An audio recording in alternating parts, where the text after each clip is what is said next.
Hey, welcome back. Today I'm looking at another song from Twelfth Night, and this one is entitled, "O Mistress Mine, Where Are You Roaming?" This is, of course, yet another song by Festa the Clown, and it comes at the beginning of a scene in which Festa and Sir Toby and Sir Andrew have a drunken revelry. There's lots of singing and dancing in this scene, which ultimately culminates in Malvolio showing up and yelling at them all because it's very, very late in the night, or early in the morning. Right before singing this song, both Sir Toby and Sir Andrew ask Festa to sing to them, and he says, well, would you like a love song or a song of good life? To which they both request a love song. So let's go ahead and read and unpack this love song and see where it takes us. O Mistress Mine, where are you roaming? O stay and hear your true love's coming, that can sing both high and low. Trip no further, pretty sweeting, journeys end in lovers' meeting, every wise man's son doth know. So to start with, it opens by addressing O Mistress Mine.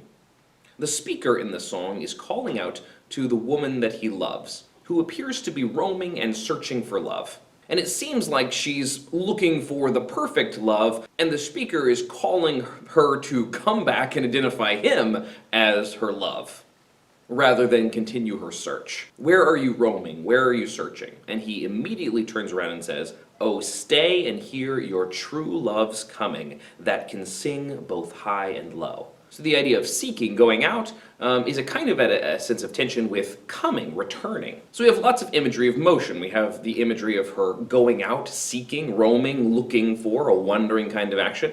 But he calls her instead to stay and hear. And then he also says, your true love's coming. And so we have outward motion, we have stillness, and then we have inward motion. And that's mirrored by the third line, which says, that can sing both high and low. So your true love can sing high and low. So the ups and downs of the song, and the notes in the song, maybe mirror the outward going and return kind of going. There's all of these images of motion, but ultimately this is going to culminate when he says, trip no further, pretty sweeting, journeys end in lovers' meeting. So all of this outward motion and return motion ultimately comes to a meeting point where you finally find the person that you truly love. And the speaker seems to be saying to his mistress that he wants her to find him and to meet him as the true love. Please finally see me as what I can be for you.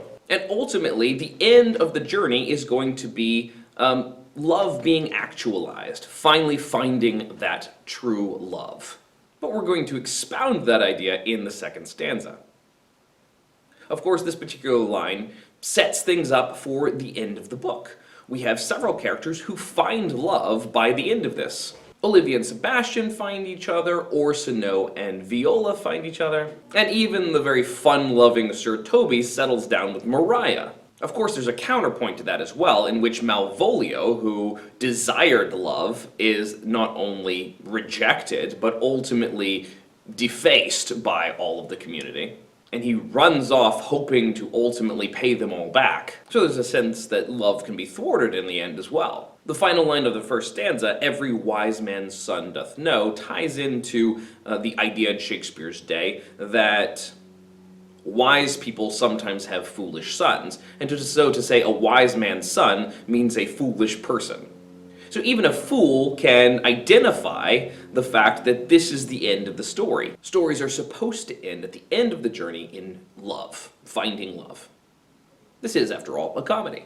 But we make it a little bit more complex as we move into the second stanza. The second stanza says, what is love?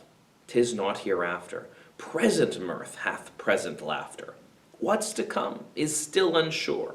In delay there lies no plenty. Then come and kiss me, sweet and 20. Youth's a stuff will not endure. So in the first stanza, there was that outward going and return going, and the speaker seems to be calling for this mistress to love him. But in case she's not convinced by that, maybe she still thinks she needs to search for the perfect love, and she does not see that in the speaker. And so he lays out a second argument for her to settle on him in the second stanza. What is love? 'Tis not hereafter. So you may want something more, but who says that you're going to get it? Present mirth hath present laughter. So the happiness of right now is happiness that you can, is laughter that you can celebrate in the moment. And the third line, what's to come is still unsure. You don't know what you'll go out there and find. You may wander forever, never finding anything, when you could be enjoying love right now by settling with me. He continues and says, in delay there lies no plenty. Then come and kiss me, sweet and 20, youth's stuff will not endure. If you wait around, you never know, you may get nothing. But right now, we could have all kinds of kisses. You can kiss me and taste the sweetness, 20 times the sweetness. But if you wait, if you hesitate, if you keep searching, you never know what you'll find. And the last line, youth's stuff will not endure.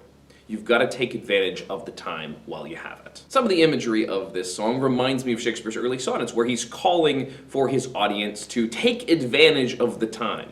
You're young, you're beautiful, you might as well enjoy it right now, because it will not last.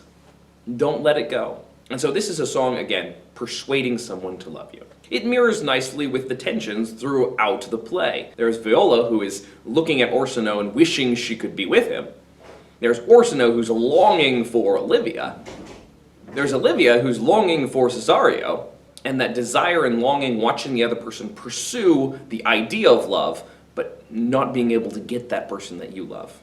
It seems to really mirror all of them. And yet, at the end of all of this journey, everyone settles down and finds the one that they need to be with. There's some speculation that this may not have been written by Shakespeare. After all, Shakespeare frequently uses other songs, external songs, and works them into his plays, and mirrors his action or uses some of the imagery of the songs to mirror action. In fact, shortly after this, Sir Andrew, Sir Toby, and Festa begin spouting off little bits and pieces of several different songs that were popular.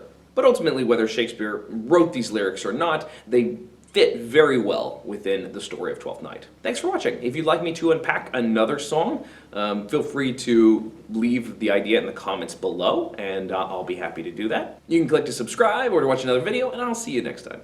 Bye-bye.